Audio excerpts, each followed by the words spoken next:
ভিতরের যে স্কিলগুলা এগুলো ডেভেলপ করে, এগুলা কোনো প্রলোভন না, এগুলো প্রকাশ করতে পারে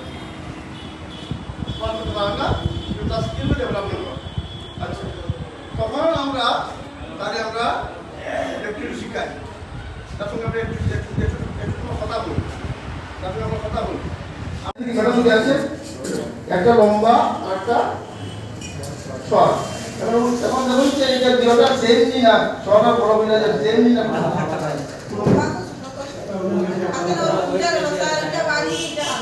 এটা বাড়ি, এটা হালকা।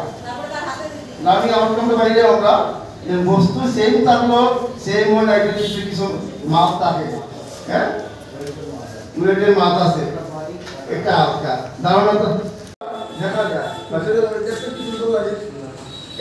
দেখতে পারে মজা তো মানুষ চলে শিখতো।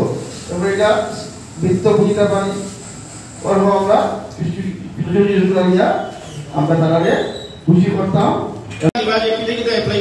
প্রত্যেকটা ব্যাপারে আপনারা ফটো তুলে উঠেইবা, আর এই ভিডিও আর ফটোতে আপনারা থাকতে পারবেন।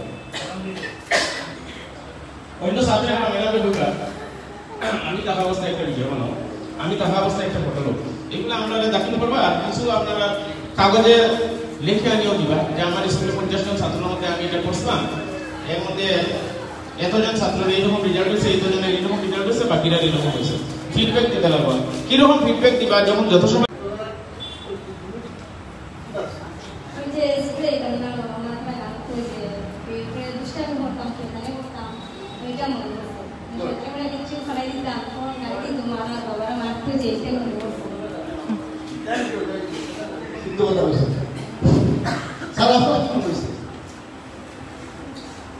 ছোটবেলা আসলে আমি করি, যখন স্কুল আরম্ভ হওয়ার আগে, স্কুলে যাওয়ার আগে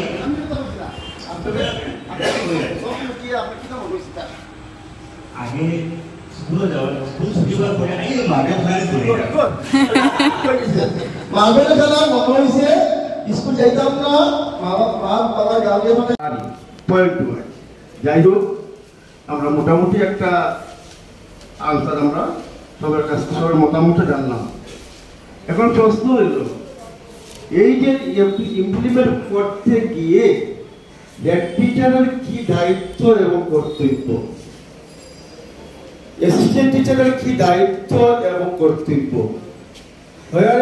আমাদের যে কমিটি, আমাদের সোসাইটি, আমাদের ক্লাবগুলা, সংগঠনগুলা, এগুলোর কি কোনো দায়িত্ব বা কর্তব্য কি ইনভলভমেন্ট আছে না নেই? মাথায় নিয়ে যায়, মাথার উপর চিল পাখিটা ফিরে ফিরে। ধন্যবাদ। কিন্তু আমার মনে হচ্ছে ম্যাডাম ওই যে ফিরে